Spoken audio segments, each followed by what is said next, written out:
All right. Well, we'll go ahead and get started. So good evening, everyone, and welcome to the Palmer Museum of Art's lecture by Dr. Janniken Smucker, Tracking the Amish Quilt, Warren and Jane Rohr's Search for a Usable Past.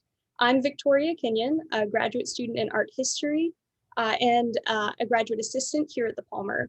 I'm glad to be here for this program that is presented in conjunction with the museum's special exhibition, Field Language, the Painting and Poetry of Warren and Jane Rohr. Also with us tonight is one of the exhibition curators, Dr. Julia Kasdorf, a poet and liberal arts professor of English, who will be opening the talk and introducing our guest speaker. Now, this program is being recorded and the video will be posted on the museum's YouTube channel and website within the next week. So during the talk, we invite you to put your questions into the Q&A feature. You'll find this on the Zoom menu. You may also contribute comments, feedback, and questions in the chat feature. I'll be monitoring both during the talk, but we do prefer the Q&A for questions. We'll have time at the end of the talk to answer those. Now, before we begin, I also want to take a brief moment to let you know about the Palmer's upcoming museum conversation on Warren Rohr and mark making, where art historian Nancy Locke and artist Christopher Campbell will examine Rohr's artistic approach and place in the context of modern abstraction. And that event will be next Wednesday, March 24th at 4 p.m. over Zoom. And you can register for that on our website. So now, thank you all for being here, and I will turn the program over to Dr. Kasdorf. Thank you, Victoria. And I want to thank Brandy Breslin also, who I know is in the background. She's involved in organizing these events. And I want to thank the more than 80 people who have tuned in this evening to hear Janniken's talk. Janniken Smucker is a historian, specializing in digital history, public history, and material culture. Her book, Amish Quilts, Crafting an American Icon, and I think Joyce has that, she might wave it around, made a splash when it appeared from Johns Hopkins University Press 8 years ago. That book has been described as the definitive study on the history, meaning, art, and commerce of Amish quilts. It includes a discussion of the quilt exhibition at the Whitney Museum in 1971, how it changed American collecting and influenced the painting of Warren Rohr. So it seemed essential that Janniken write an essay for our catalog. Given that Chris Reed and I wanted this project to reach beyond the paintings to include examples of some of the traditional objects that the Rohrs collected, in addition to Jane's poems. But to give you a sense of what kind of person Janniken is, I can tell you that I first met her about 15 years ago when she was funded to come to this area to conduct research in the Amish community in the Kishokoquillis Valley, what people call Big Valley around here, near the town of Belleville, about 30 miles south of State College. Her task was to try to identify the women who had made some fine Amish quilts in the Henry and Jill Barber collection, now held by the International Quilt Museum in Lincoln, Nebraska. In her lab, testing fabric fibers, she discovered that the quilts were much newer than the collectors believed. So she hoped to show photographs to Amish families and to learn who had created the quilts and when they might have been sold out of the community, often with regret in an emergency, to pay medical bills, for instance. She was able to identify many of the makers and leave photographs of the quilts with the families, so they could at least have those keepsakes. In a similar spirit, Janniken volunteers with the national nonprofit organization Quilt Alliance, dedicated to documenting, preserving, and sharing the stories of quilts and quilt makers. She's host of the podcast Running Stitch, which draws on an oral history archive of interviews with quilters. Her current project, A New Deal for Quilts, explores intersections of gender, poverty, race, craft, and politics during the Great Depression through the lens of quilts and quilt making. Reading about that project made me wonder what the quilts people are making now will tell us about our pandemic and economic rescue plan. Yanniken serves as co-editor of the Oral History Review. And as a professor of history at West Chester University, she works with students to create websites, blogs, podcasts, digital archives, and online exhibitions. With her colleague, Professor Charles Hardy, she created the award-winning digital oral history project, Going North, Stories from the First Great Migration to Philadelphia. Her latest partnership is a website that documents more than a century of immigrant experience in Philadelphia through oral history and other resources. You can find links to many of these projects I've mentioned by visiting Yanniken's faculty page at West Chester. So you can see why we are so very fortunate to have Yanniken with us today to present her lecture, Tracking the Amish Quilt, Warren and Jane Rohr's Search for a Usable Past.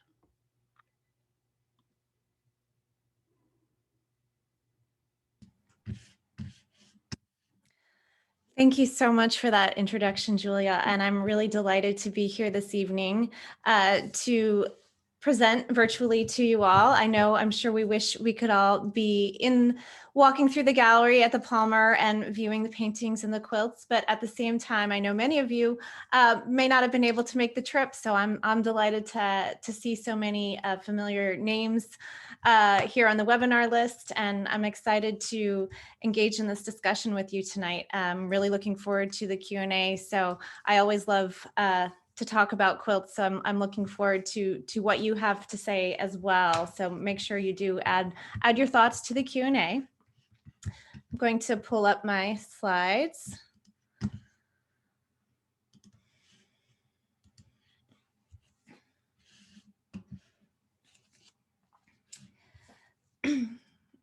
There were many people who began collecting quilts in the 1970s, as Warren and Jane Rohr did. They're kind of distinct, however, compared to many of the other collectors and curators that I've been able to talk with over the last 15 or so years as I've been studying the subject of Amish quilts, because they, like me, grew up in Mennonite communities, and they, like me, sort of left the church and forged secular identities, always keeping one foot in their Mennonite communities as well. So as we progress through their journey of quilt collecting and art making tonight, that's what makes them a little bit distinct from the many other quilt collectors who were actively purchasing Amish quilts during the 1970s and 80s. And I'll be showing a few images of Warren's paintings, but I do hope that you can get to the Palmer while the exhibit is up. And if not, please do check out the catalog and the online companion to the exhibit as well. So you can see just how striking his work is. I will be using tonight a poem of Jane's to kind of guide us through this discussion. When I asked Jane to recount some of her memories from collecting Amish quilts in the 1970s, she referred me to this poem. It's called Tracking the Amish Quilt. I have the words here on the screen, but I'm going to start the evening reading it. I came on it at the Whitney Museum in 1972. An art-fogged curator straying wide afield discovered it first. Pennsylvania, Amish, bars, circa 1860. Amish, where had I been? My neighbors? Did Elmer and Lizzie and children, did bundles of children sleep under the likes of this brooding blue statement? At 9, I stopped to pick up Lizzie, for the drive to 9 Points, where her mother will show me a quilt for sale. Waiting, I watch Elmer bend, threading the row with seed, covering his straight design. God, it's now I glimpse another quilt, ragged beauty thrown out by the barn. Speak not what might have been, no, what was and is no more. Lizzie says, oh, that old thing, you may have it, it's worn out. What are you looking for? I hear my mouth clattering. We drive by fields, mute in the sun, and dark floating meadows, Amish unconscious shapes.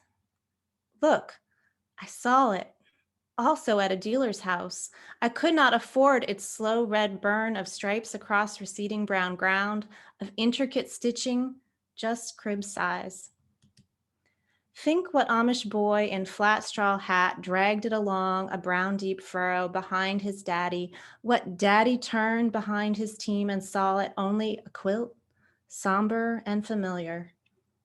The high price of being innocent is innocence. Conversing of things, we pull up at Lizzie's old home place, 2 little girls and 1 tiny boy. Drift down the lawn to the car. Oh, please do not remind me children should be seen and not heard, inexpressive, staid as miniature old folk. Lizzie's mother, slight and long-necked as a goose, cranes from the porch, greeting, eyeing me, anxious for the possible sale, but mindful some time must pass between meeting of mind and money. You should see this immaculate farm where Lizzie grew up. Removed from main roads, it forms a hollow to its hill, completes itself. How they plant flowers here according to authority, how they love and tend the straight rows of vegetables forever, naming each variety, saving its best seed, replanting endlessly. We hear an unearthly commotion. A heavy iron machine dragged by 6 mules passes on its way to the barn. Men, animals, machine make noises. A daughter-in-law approaches, asks if we want to buy yesterday's bread. Where is it? My naive Rothko quilt, the beautiful, mysterious quilt for which I came, for which I loiter. We move to the new linoleum kitchen. Lizzie's mother tremblingly fetches her quilt from a dark side room. She shows it, unfurls it to my eyes, holds 2 corners tightly, shakes it, waits. A 9-patch square, its center glows old in a newly grafted border field, so informed, so practical, so ugly. The best of both worlds, a stitch in time. Waste not, want not, he who hesitates. Suppose the small facts of my life are scattered, that I must look for them down these side roads as though they are lambs forgotten, left out in the meadow, mind.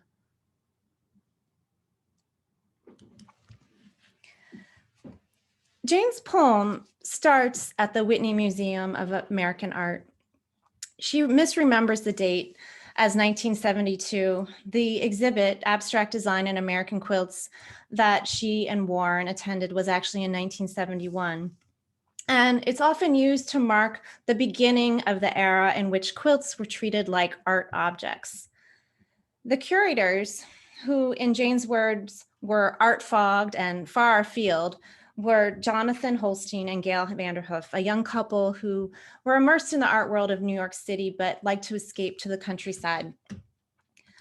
They tooled around in southeastern Pennsylvania, going to antique shops and flea markets, looking at the folk art and antiques, and making connections between these objects that they saw and the artworks, the post-World War II big minimalist paintings that they saw throughout the city and many of their friends were making. They started to amass a collection of several hundred quilts, and they somehow talked their way into a meeting at the Whitney, which at that point had a brand new building on the Upper East Side along Central Park in New York City, designed by Marcel Brauer. And the pictures you see here, these big white walls that were designed for showcasing these big graphic paintings that were being made at this time. But they also were very well suited for quilts, as you can see. And they selected the 60 or so best examples that they thought really connected quilt making to the abstract graphic art that was being made around this time in New York City. And they were explicit about making these connections, and they wanted quilts to be treated as artworks, almost as precursors to the artwork that most New Yorkers were seeing at that point in time.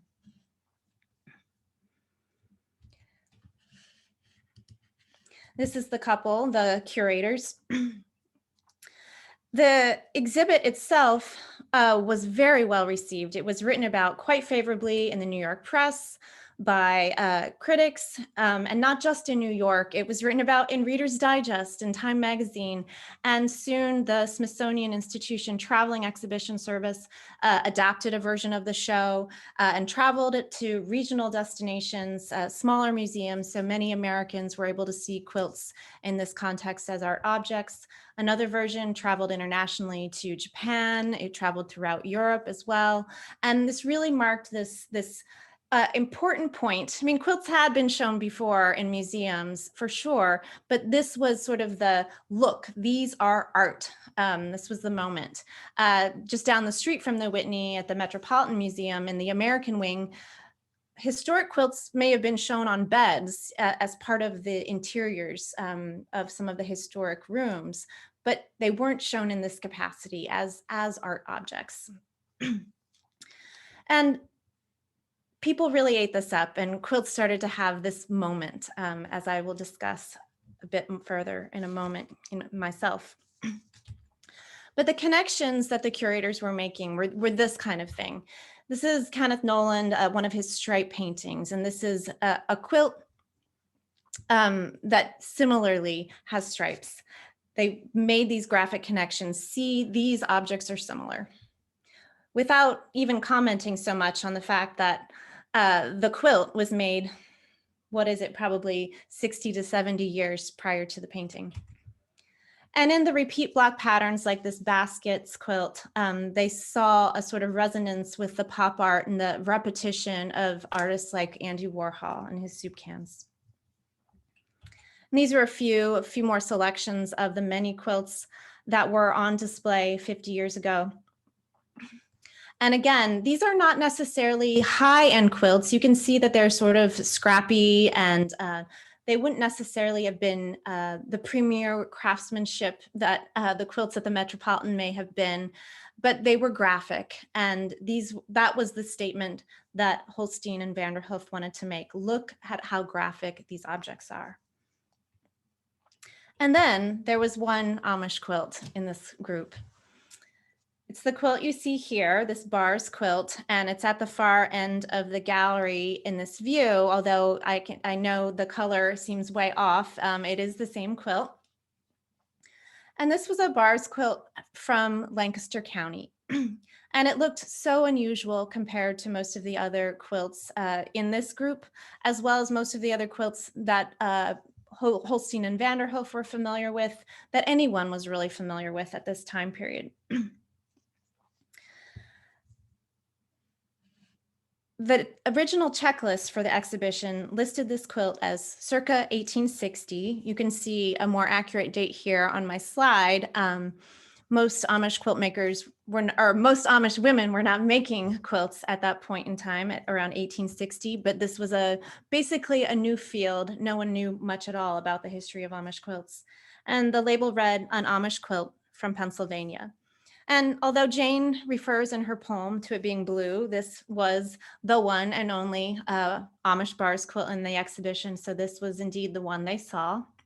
And it was in fact the only Amish quilt in this whole group of 60 that were shown at the Whitney. There was another quilt that the curators exhibited that they thought at the time was probably Amish, but since that time they have did not feel that that attribution was accurate. So they no longer say that that one was Amish made.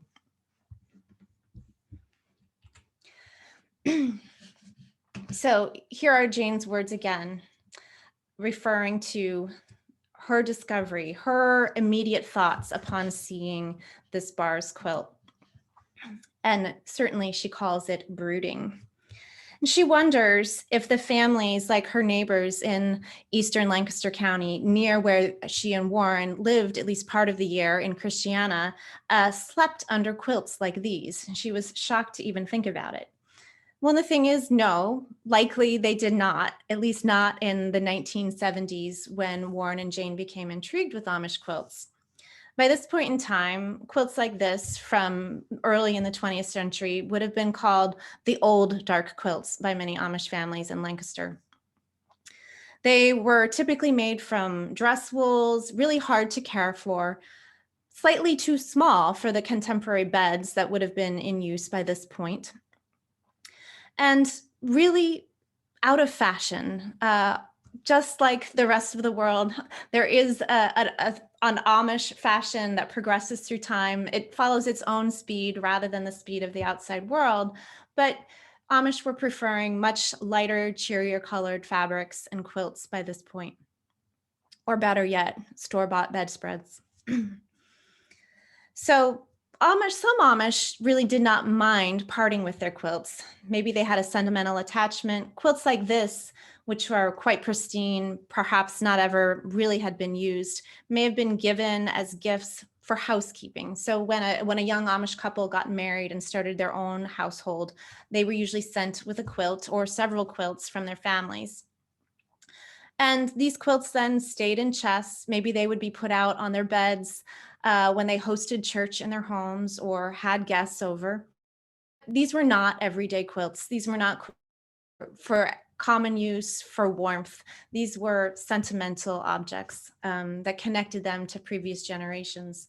And so who knows how many generations of families had this quilt, but by 1968, when Holstein and Vanderhoof were out tooling around in Lancaster County, they found it at a little antique shop on Route 30. It was covering the springs of an old bed, and the proprietor wanted to sell it as a set he was asking around $11 for the quilt and the bed. Holstein haggled, and he ended up paying just $6.75 for it. And since that point, this quilt has traveled all around the world and is now in the International Quilt Museum collection at the University of Nebraska. And I've seen it in person, and it's amazing. It's an amazing object, intricately stitched, and all these colors and its perfect symmetry really do make it an astounding object. I can see why both Jane and Warren were so intrigued by it. When Warren recounted a few years after seeing the Whitney exhibit about this quilt, he said, "When I read the labels, my surprise was total, for these most spectacular quilts had been made over 100 years before by the Amish of my native community. And though I had grown up surrounded by Amish neighbors, I had never seen one of their quilts."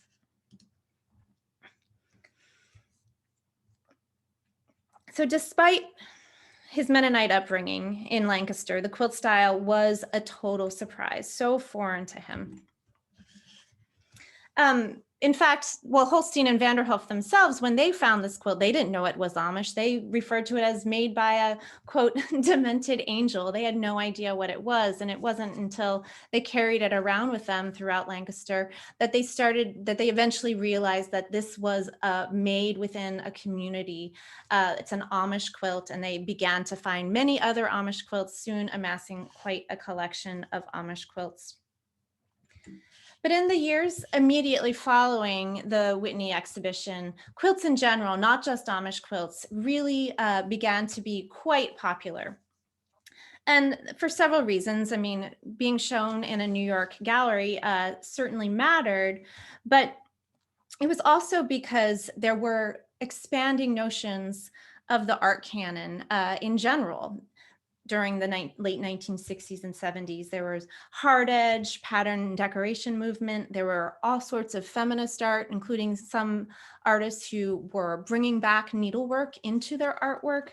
There was performance art, all sorts of fiber art. And quilts also appealed to the back to the landers who were eager to make things by hand, sort of the counterculture of that time period.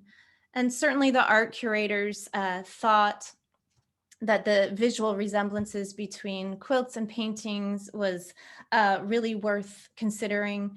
And then, of course, at the same time, we had the impending bicentennial, in which a whole kind of mini colonial revival took place, and quilts were indeed part of the celebrations of the bicentennial. Amish quilts, of course, in particular, were very sought after, and they almost became kind of cult objects during this time period, with many museum goers who had seen this Amish quilt at the Whitney inspired to own their own. Supposedly, Bob Dylan had an Amish quilt. Andy Warhol evidently had one.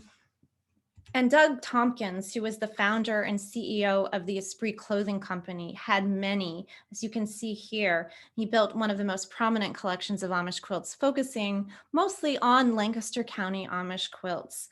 These photos are from the 1980s at the San Francisco headquarters of this fashion company, and quilts decorated the walls of this facility, as you can see, and evidently the designers of this fashion line drew inspiration from the Amish quilts, quite ironically.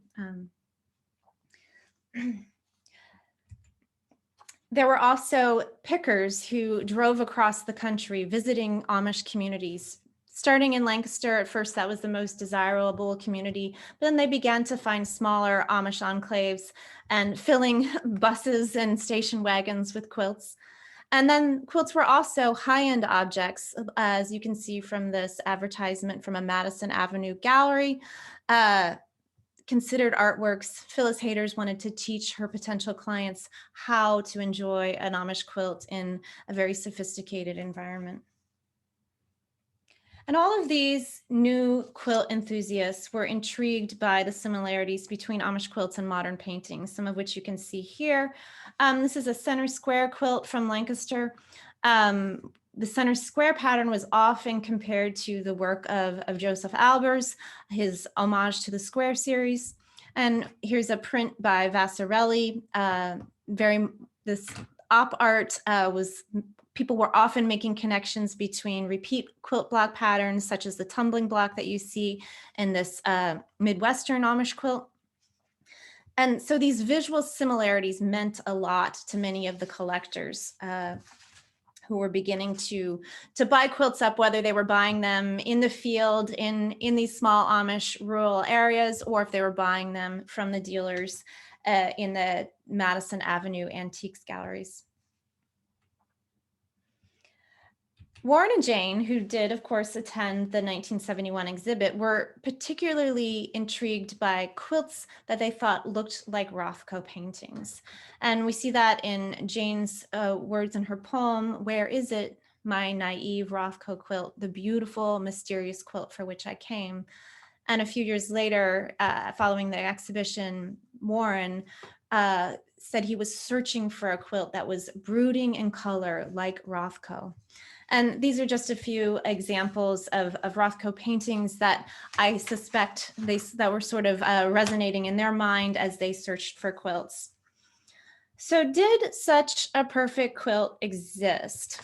They certainly did, and here's a few examples. And I also refer to Jane's lines from her poems about how unaffordable and expensive these very fine quilts were. I could not afford its slow red burn. So these are what are considered some of the very classic examples of Lancaster County Amish quilts. These are all very pristine, virtually unused, very intricate quilting stitches, which I know don't come through probably that well via the Zoom screen. But these are the sorts of brooding quilts that they imagined they would find. But along the way, they probably encountered other quilts, as we kind of get a sense from in Jane's poem. There were quilts like these. This is a Sunshine and Shadow, but also from Lancaster County. Both of these are actually from Lancaster. And a baskets quilt. And these, with their intricate piecing, the actual geometric shapes, these were much less akin to the abstract minimalist paintings that the Warren and Jane were interested in. These are not brooding like a Rothko. And they also may have encountered quilts like these in some of the Amish homes that they visited, which looked decidedly un-Amish to the outsiders, to the collectors and pickers and dealers who may have been knocking on Amish doors in the 1970s and 80s during the peak of the Amish quilt market. And what happened then is if a dealer knocked on a Amish door or asked to see the quilts that a family had and they saw quilts like these, they passed on them. They just left these in the home. They only wanted the classic ones, the ones that looked like paintings. Yet these were quilts that may have been called summer spreads or everyday quilts. These were the quilts that probably were actually on the beds, but these had much less appeal to this art world market that had emerged by this point in time. The speaker in Jane's poem also recounts finding a ragged quilt being used out by the barn. And this is an example. This is a crib quilt that could have been something like the one she describes in the poem. Or Lizzie, her Amish friend, says, "Oh, that old thing. You may have it. It's worn out." And to many Amish, especially in the early years of the market, this was quite weird that non-Amish people would be interested in paying lots of money for their old worn out quilts. And that's an interesting part of what happened is many Amish families were quite happy to take the money because the money could be used, as Julia said, for medical expenses or to buy a new pump, to buy livestock. And it could be divided among many children in large Amish families rather than one quilt that only could be passed down to one individual. So the money was pretty good by this point. So even an old ragged quilt could have made some quick cash for an Amish family. And there also may have been quilts like this one. In Jane's poem, she recounts towards the end when Lizzie's mother finally unveils the quilt, a quilt with a newly grafted border field. So informed, so practical, so ugly. And perhaps that was a new border put on a quilt in order to make a quilt have a longer life, or perhaps to appeal to this new consumer market of people trying to purchase quilts from Amish homes. Or it could have been something like this, a utilitarian patch. I happen to really love this quilt and don't consider it ugly at all, but there is something about it that it is grafted. It has something new attached to something old. And so there could have been quilts like this that they saw as well. I asked Jane about the quilt that she describes towards the end of her poem, if they in fact bought this quilt, this practical quilt. And she reported that they did not. It was not the perfect Rothko quilt that they had sought. They did, however, find other quilts that met their criteria, including these two. The quilt on the left, this center diamond, eventually made it to the Philadelphia Museum of Art. The Rohrs donated this quilt in the early 1980s, which is very fitting since the Philadelphia Museum also acquired a number of Warren's paintings. So I kind of, even though I'm sure they're stored in very different parts of the museum, I like that they live there together. The quilt on the right remains in the Rohr family, and I had the privilege of seeing this quilt in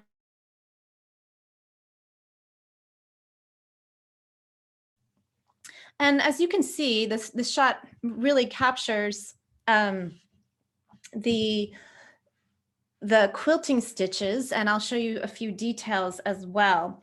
And I'm going to tell you why I think this particular quilt is so distinct.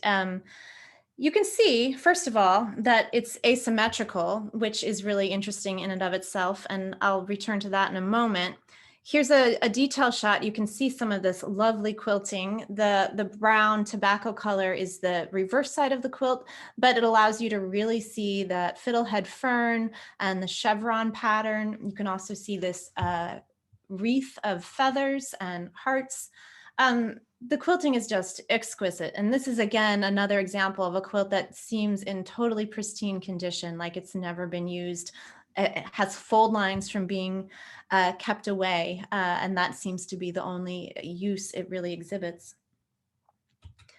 Here's another detail with some of the vivid colors of the fabrics. You can also see that these are twills. These are very characteristic of late 19th and early 20th century Amish quilts from Lancaster, and that it's this very rich dress wools that were used to make quilts. And the twill is that diagonal kind of line in the fabric you can see.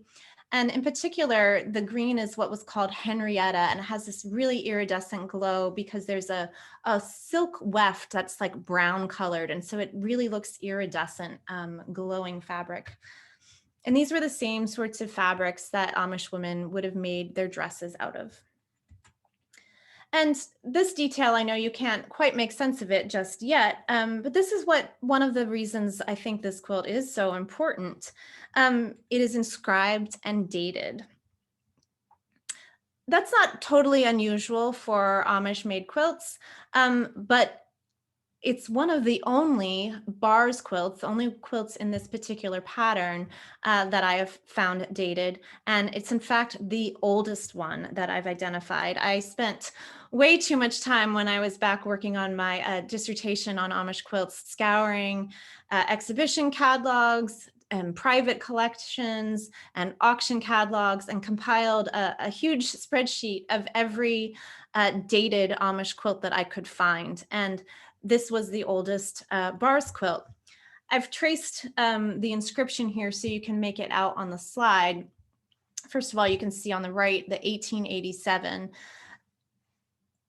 As I mentioned earlier, quilt making did not really take off among the Amish in any prominent way until the late 19th century. We see a few dated quilts from the 1870s and 80s, but really very few prior to that with actual inscribed dates in them. And because they're using solid colored fabrics, it's really hard to date an Amish quilt unless it has a date written on it, because the solid colors, unlike printed fabrics, don't really adhere to a particular moment in fashion. So it makes it quite challenging to date. And then you can see the initials. This was likely one of those quilts made as a gift for housekeeping to a young Amish couple. I think these are AD and KP. It is like a very elaborate sort of Germanic looking script. So it's difficult to get a clear reading on it.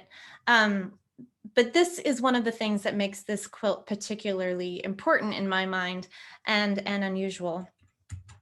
This is the reverse of the quilt, and it's a flipped version that the rectangle here is around the date, if you can make it out.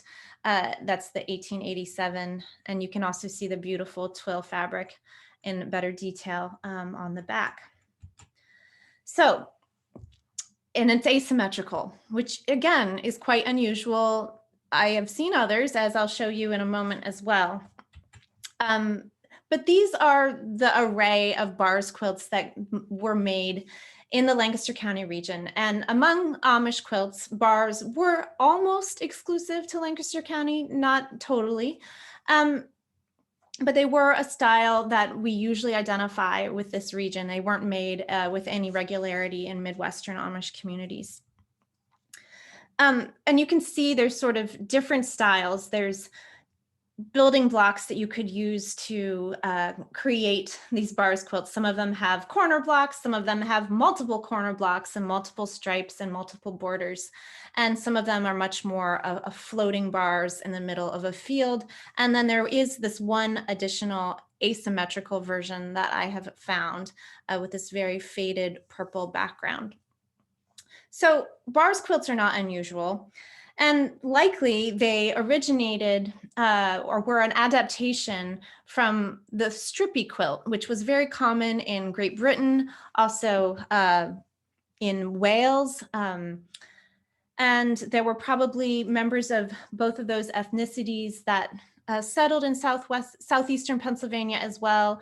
There's another scholar, a British scholar, Dorothy Osler, who's been really trying to make a connection between Welsh quilts and Amish quilt making. There are several Amish patterns that are very similar to Welsh quilts of an earlier time period. And so there's a speculation that Amish quilt makers were borrowing and adapting designs from non-Amish neighbors. We, of course, don't have like the hard evidence. It's only visual evidence really at this point, but it is fun to imagine, where did these designs come from? And that's certainly some of what Warren Rohr was doing as he saw the bars quilts as well. He clearly had an affinity for this quilt, as the visual evidence here seems irrefutable as well. This is a painting of Warren's from 1974, and he began a series of paintings that were part of this Amish series. So this is Fields Amish 1, and he clearly adopted this asymmetrical composition for his work, and you can see the bars are very much translated as well. Now, both Warren and Jane deny that Amish quilts were a direct inspiration for his work. Jane describes them as one of his raw materials, one of his tools. And Warren certainly would say that they were important, but to him, he saw in Amish quilts and his own paintings a shared origin, that they were both inspired by and tied to the Lancaster County landscape. And here is an aerial shot of that landscape. And you can see the stripes, of course, in the fields. And of this landscape and quilts, Warren said in 1978, or he wrote rather, "During this period, I began to search for the perfect Amish quilt. And while searching, came to imagine that the primary source of the quilt, its color, its design, its stitching, had to be an expression of experience of the land and the day-to-day awareness of it, from which their living came, the hard work, the shifts of weather, and the changes of the season, the purples and reds, varieties of greens and browns and blues as seen in the open fields, newly planted fields, lush vegetation, accumulated in the eye and at quilt making time became a metaphor." So this is his sort of theory of Amish quilt design, that Amish women were immersed in this landscape, and of course the landscape influenced the quilts they made. And I don't doubt that Amish women were, in fact, influenced by their landscape, but I think it's just as likely that they were influenced by other objects that they saw, like the quilts of neighbors, perhaps. And since those quilts share so much visually similar elements to quilts that came before them and are part of this long tradition of quilt making, even though the Amish didn't adopt quilt making until much later than many other ethnic groups and many other immigrants to North America.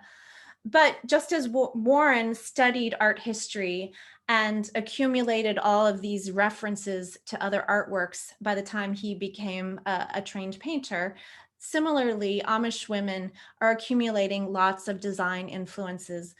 And I certainly wish I knew more. This is, of course, one of the mysteries of Amish quilt making, is where did these distinct designs come from? And the thing is, I think they're really not that distinct. They are part of the larger genre, larger tradition of quilt making. And like many things that the Amish do, they take their own, they put their own flavor on it, and they make it their own and adapt it to community needs. Warren's paintings also clearly relate to the center square quilt that the Rohrs acquired, the one that is now in the PMA collection. And these are two examples from that same time period, one of which is titled Amish 5. And here you can see them in sequence with the quilt as well. And so you can see it's the same sort of symmetry in this case, rather than the asymmetry of the other pairing, and the same sort of scale and visual elements. And even there's a lot of other art historians who've written about his stitch and his strip and like the language, but you could almost also read these as stitches, just like the quilting stitches that we see in the quilts themselves.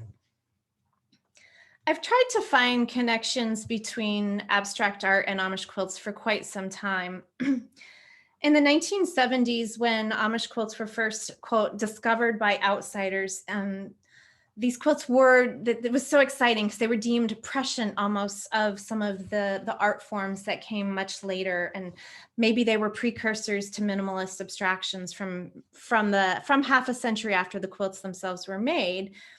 So my question was, could some of the painters have been directly inspired by the wool quilts of the Amish, by these untrained rural women of this kind of sectarian religious community?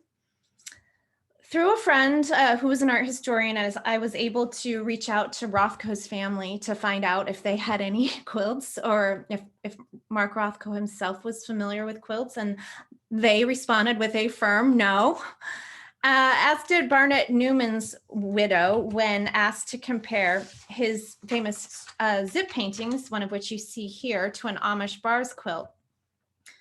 She responded that his intention was to explore the, quote, subtle relationships between stripes and ground, whereas a quilt maker was, quote, carrying out a simple pattern. And you can say that bars is indeed a quilt pattern, but it's hardly even a pattern. It's just a accumulation of strips of fabric put together, just in some ways as Newman's paintings are strips of color as well. But artists clearly did not like being compared to quilters, as it might diminish their work and their ideas. This was an inherent tension that's existed between the decorative arts and the so-called high arts, like painting. Could it even be called art if the maker did not intend it for that purpose? And why were they reluctant, particularly in the case of Warren? Fine, if Newman and Rothko say they've never seen quilts, fine, they don't have that connection. But Warren himself was also resistant to giving clear credit to the quilts as inspiration when we can see this visual translation taking place. Was he resistant to crediting a craft created by women who shared much more with his conservative Mennonite grandmothers than with him in inspiring his work? And if so, why? As Amish quilt collectors, Warren and Jane are clear exceptions. Most Amish quilt collectors that I've had the privilege of speaking with came to quilts after first having an affinity for abstract art and minimalist art, rather than the other way around. It's not always true, but the people who really were drawn to Amish quilts saw them as these dramatic objects that looked great hanging on a wall because they looked like paintings.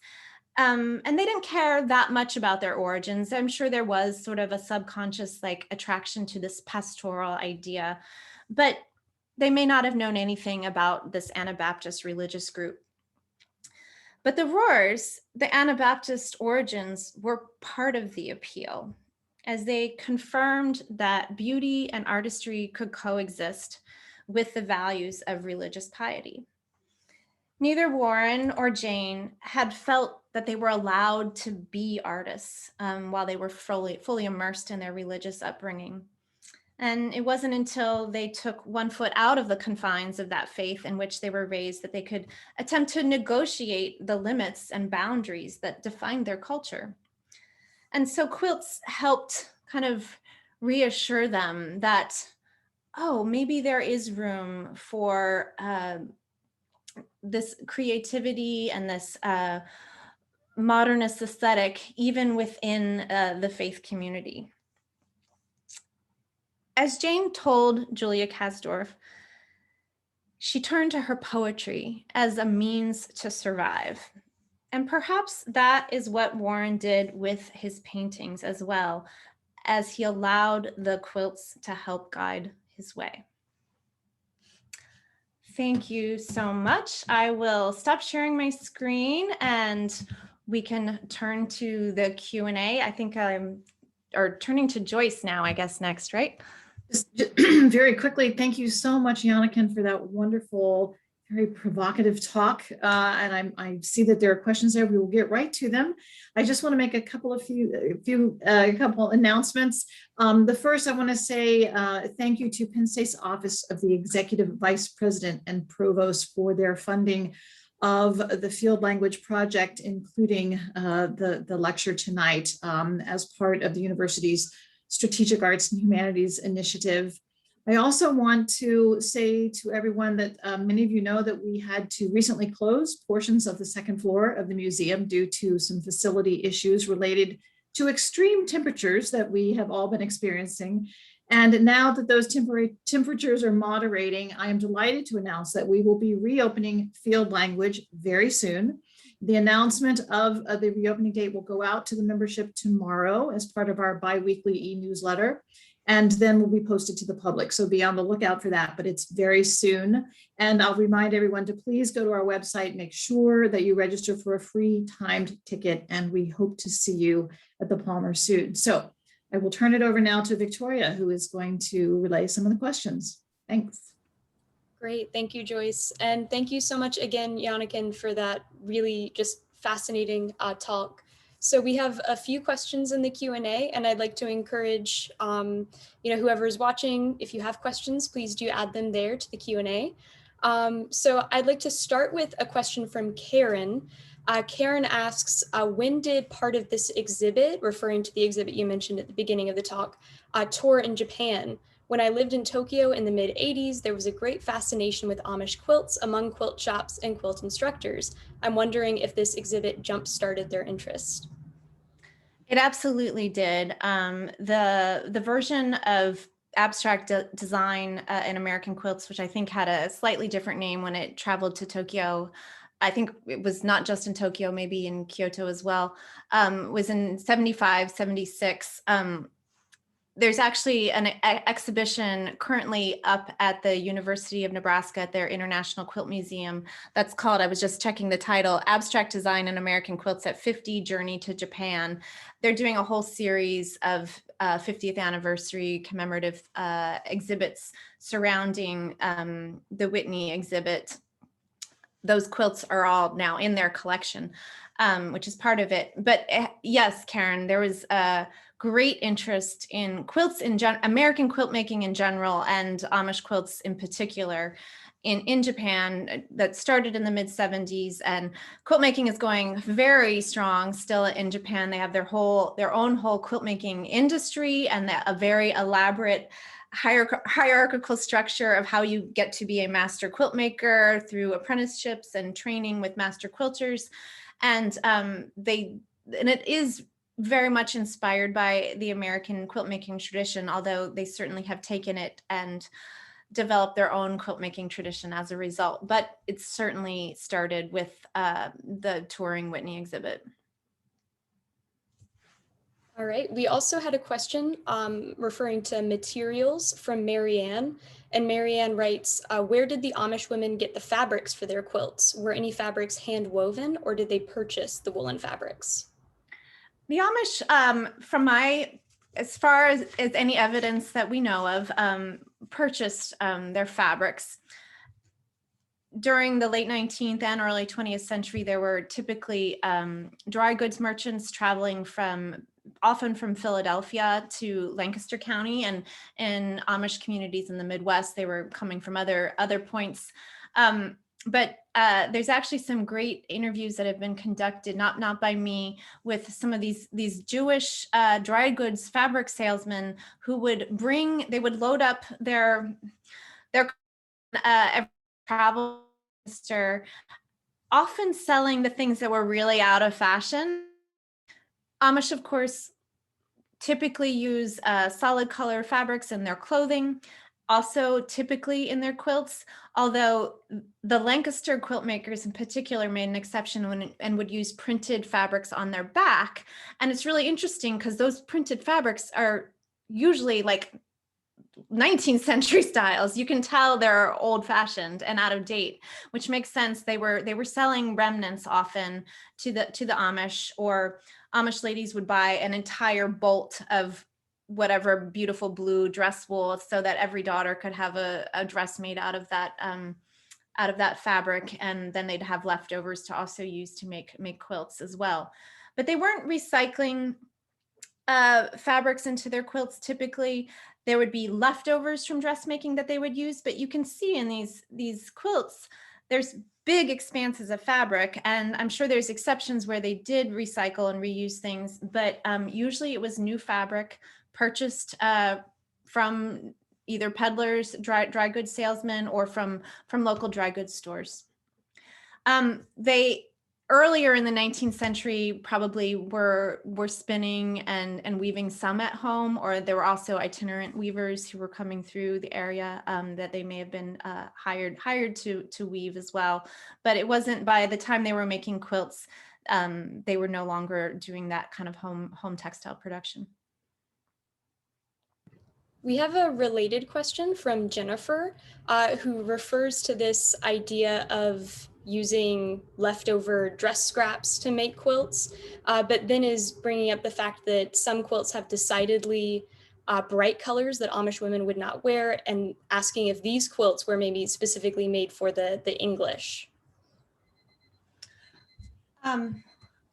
I'm hearing an alarm going off in my daughter's room. I'm gonna quick turn that off and be right back to answer. Hold on.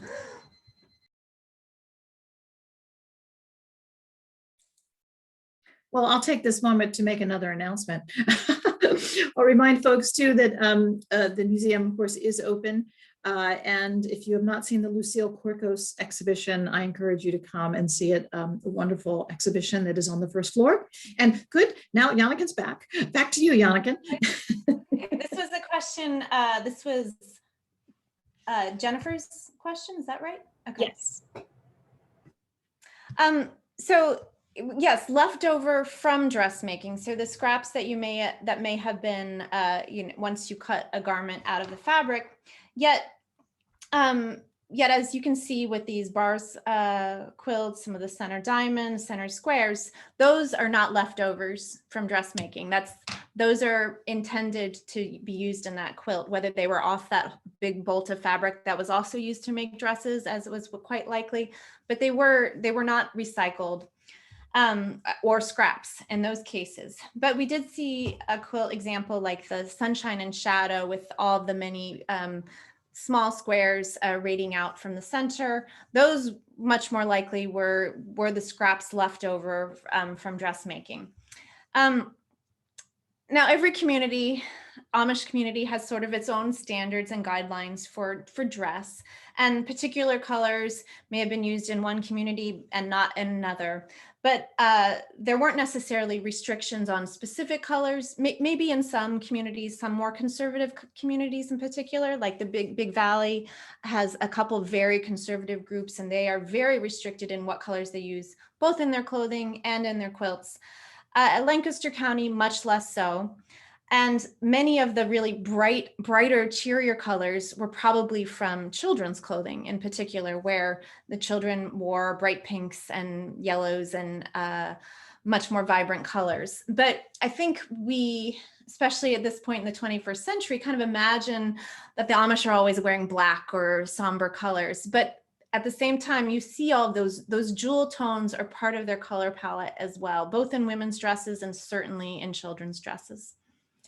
The Amish didn't start making quilts for the quote English for the non-Amish really until the 1970s. It was right around the same time period when Amish quilts were, quote, discovered by the outsiders, that then with all these people coming in, knocking on their doors, trying to buy quilts, then they realized, oh, there could be a lucrative business in making quilts to sell to the outsiders. But those quilts, almost from the start, did not resemble the, quote, old dark quilts. They were in kind of bright colors that adhered to the interior design aesthetics of the 70s and the 80s, and they made quilts to meet the fashion and interior design standards of the outside world. There were, of course, often in the back of a quilt shop would be a few quilts in old dark colors, because there would be some customers who would like that, who sought that out. The quilt shops today, when I've gone and talked to quilt shops, this is more in the 21st century, so different than in the 1980s. But they said it's only the Japanese and the Israelis and the Europeans who want the ones that look dark. That most American consumers wanted ones that matched their drapes. So that's my kind of long-winded answer about colors. Great, thank you. We also have a question from Kevin. Thinking about, Kevin writes, I'm curious the Amish community's response to their quilts being viewed as art objects. Were they merely viewed as a way to make money? The Amish traditionally eschew things related to being prideful. That's a fantastic question. And few Amish probably went and saw the objects in museums. There are some exceptions, and I have had the privilege of getting to know a few of these Amish folks who were much more curious about, well, what has happened to these quilts and so forth. One Amish man in particular, his father was actually, became sort of a go-between. He bought quilts from his co-religionists in Lancaster County and then sold them to a dealer. And he also started, and he realized that dealer was then selling them in New York City. And so this man started selling quilts directly. He would go on the train with suitcases filled with quilts and sell them to some of these Madison Avenue galleries directly. And so he became very attuned to what the market was all about. And his son, who was, you know, an adult when I interviewed his son, that the father was no longer living, said that it was because of this sort of pride attached to these objects that once they became clear status symbols to the outside world, once they were treated as art objects, many Amish families no longer wanted anything to do with them because of this very issue of pride and attachment to objects. At that point, they became quite willing to sell rather than to hold on to this object that became worth tens of thousands of dollars. That it seemed better to them to release the quilt to this art world where there was demand for it, rather than hold on to this status symbol. And you know, this was one man's perspective, and he was from Lancaster County, which is what we'll call a little bit more worldly than some other communities, like Big Valley in particular.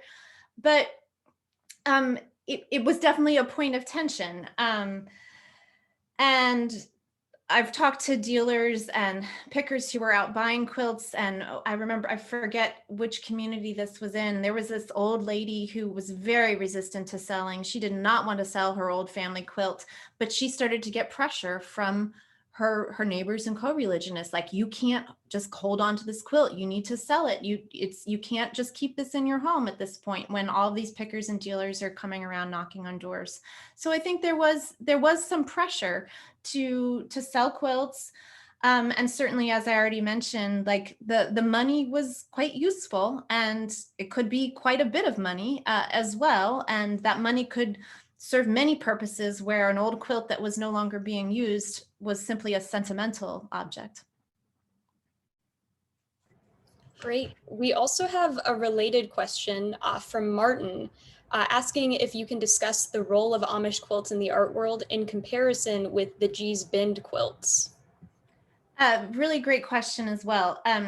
So the Gee's Bend community is in this crook of a river in Alabama in the deep South. And it's a group of it's an African-American community. It had been a slave plantation, and then following emancipation, many of those same families lived there, sharecropping. And then by the 1930s, the New Deal actually came in and divided up the plantation and gave individual families plots of land. And it was sort of a of what could happen with agricultural reform, but it was such an isolated community as well. And the Gee's Bend women made these amazing quilts. They're not the only group of African-American quilt makers. There's many similar quilts made throughout the rural South, but they're very, I don't have any images of them quite handy, or I'd show you, but Google it for sure and look these quilts up. They achieved notoriety in the early 21st century when they were several rounds of touring exhibitions. There was a collector who bought up many of these Gee's Bend quilts that, similarly to what happened with the Amish, were praised as being bearing much resemblance to modern abstract paintings, and they were treated the same way, and their prices skyrocketed. And what is interesting, however, is that the women of Gee's Bend were always invited to travel to the museum exhibitions. They were almost put on exhibit themselves. And that never happened with Amish quilt makers. Maybe they were invited, not to my knowledge, and doubtful that they would have gone as well. But the Gee's Bend women did travel often, and they were asked to sing gospel songs in the museums. And it was sort of this whole interesting spectacle, very much tied to race and class for sure. And like, look, these unschooled African-American women are making these remarkable quilts, and here they are singing to us. And so there were certainly some art world tensions involved there, but very similarly, it launched a whole marketplace for quilts in the style of Gee's Bend. And so they began to make quilts that met the visual criteria of the outside world. So they knew which patterns and which styles would be most popular among consumers. And there were some kind of nasty politics involved, with the dealers who were representing the women about how much money they were actually making off of this enormously popular museum exhibition. And most of that's been resolved, but I think there were some lawsuits in order to get to that point. All right. We also have another question about the Amish, and forgive my pronunciation, Esprit quilts, Esprit quilts in Lancaster. You got it. Great. Okay. Certainly. So I showed you a few images of Esprit's headquarters in the 1980s, which were filled with Amish quilts. Doug and Susie Tompkins were the CEO and founders of Esprit, which was a kind of it clothing brand during the 1980s, which interestingly had lots of color block, really bold visual patterns, is what they were known for. I, in fact, used to scour eBay to look for Esprit clothing examples that looked like Amish quilts, and I found them for sure. So they had amassed this really remarkable collection and really kept honing it. And eventually, Doug in particular only wanted Lancaster County quilt examples. And then in the 90s, this couple split and they decided to sell their business. And then they had this huge quilt collection. And meanwhile, Doug Tompkins became a deep ecologist, which is a movement of like buying up land and preserving it. It's like intense environmentalism. It's an environmentalism of the rich who can buy up swaths of land and totally protect it. And so he started buying land in Patagonia, in Chile, and in other parts of Argentina. At the time of his death, I think he was the second largest landowner in Chile. And he used the quilt money, in fact, to help purchase some of this land. I'm sure it was just a drop in the bucket, really. But when they wanted to disperse their quilt collection, there was a movement in Lancaster among people who really appreciated the heritage of Lancaster County Amish quilts to bring the quilts home. And they did a huge fundraising campaign, raised $1 million to purchase the 90 quilts that had been really well published, and they'd been on exhibit at the De Young Museum in San Francisco in, I think, 1991. And this was a very successful, like, community-driven fundraising, and they brought the quilts back. And this was under the auspices of a museum that was called the Heritage Center of Lancaster County. And they started the Lancaster Quilt and Textile Museum right next to Central Market, if you're familiar with Lancaster. It's in an old bank building. It was a really beautiful space. And they had these 90 quilts. And you can't exhibit quilts full time. They are very delicate objects. They fade in any kind of light. The tension of being hung like paintings can really damage the fabrics. So they had them on a rotation schedule. But the people, the tourists who come to Lancaster County, sometimes they don't even go into Lancaster City. They're there to see the Amish and go to the outlet stores while they're there. And the museum never really took off, and it had very low visitation. And very sadly, during the recession of the previous decade, the museum folded, both the Heritage Center and the more recently formed Quilt and Textile Museum. Those quilts are now under the care of of Lancaster History, which is the Historical Society of Lancaster County. And so they are still in Lancaster. They were able to, quote, save them, keep them in their original home. But sadly, they don't have exhibit space that can accommodate showing. I think they only show maybe 1 or 2 at a time. That's probably better for the long term, the preservation of the objects, but there no longer is a place that you can go see quilts in Lancaster.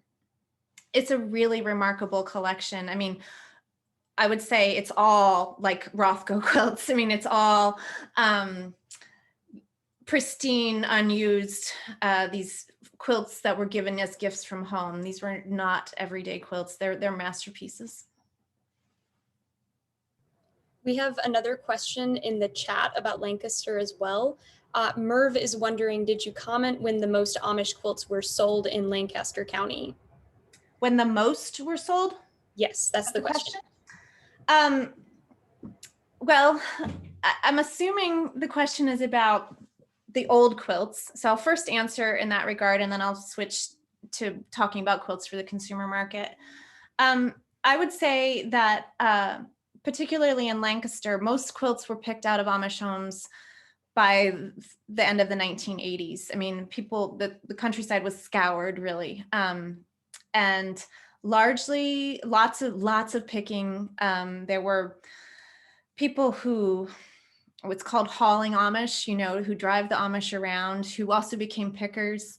And then when outsiders would come from New York City or Philadelphia, they'd get hooked up with someone who had an inside connection and could take them to Amish homes where they could buy quilts directly from the source. But then there was also a whole ladder, a whole network of quilt dealers. So someone would buy the quilt directly from the home and then maybe sell it to a mid-level dealer before it eventually made it to the high-end marketplace.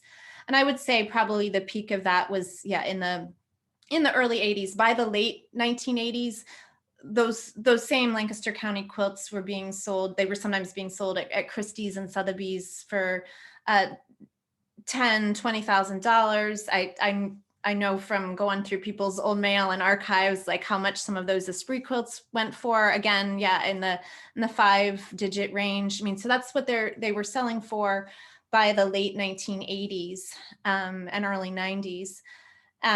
So the volume was probably earlier. The peak of the market was by the late 80s and early 90s.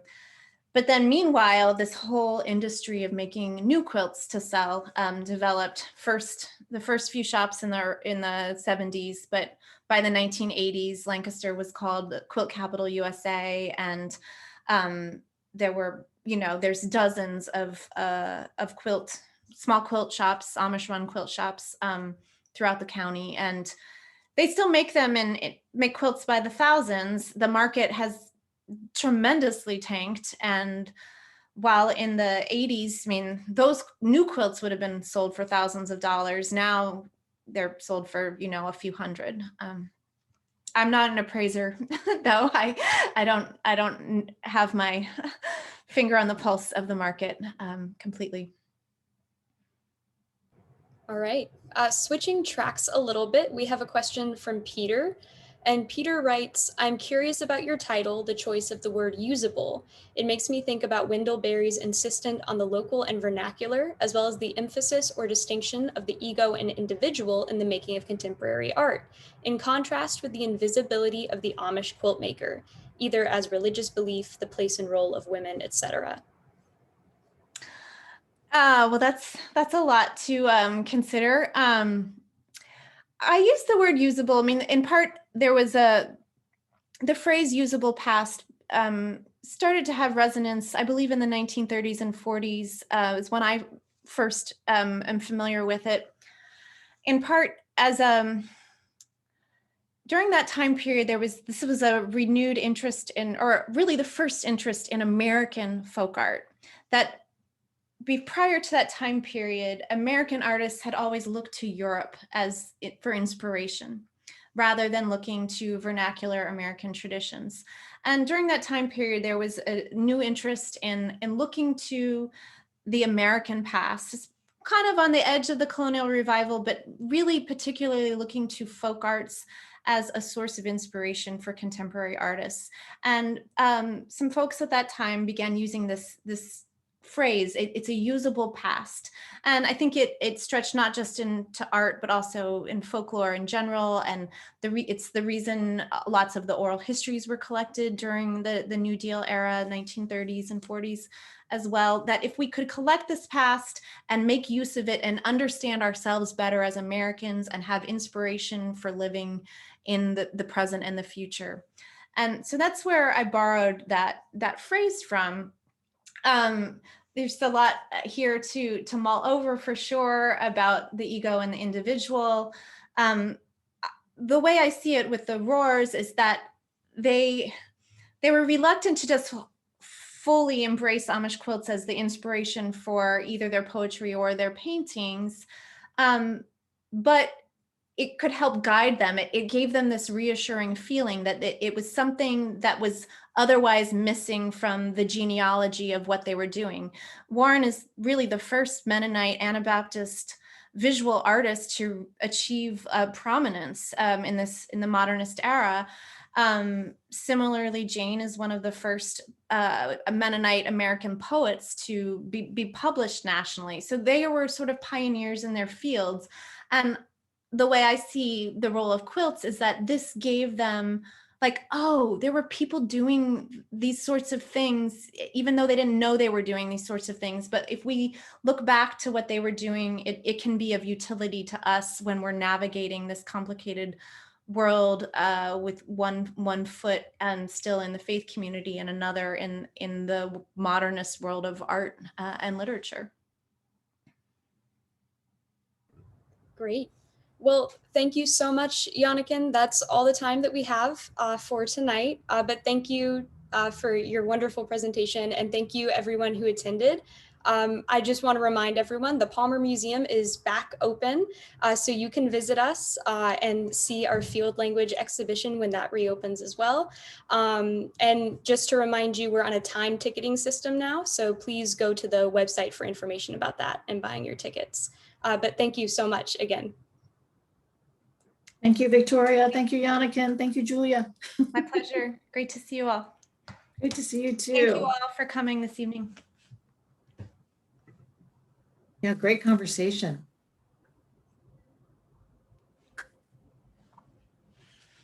All right. Bye, everyone. I'm just quick scrolling the chat before I close it out. Great. Thank you. Make sure I didn't miss anything.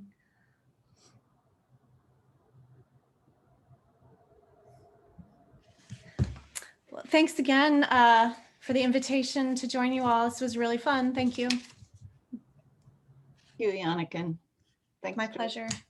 And Victoria, nicely done. Oh, thank you so much. No, it was an honor. Okay, take care. Thank you. Bye. Bye.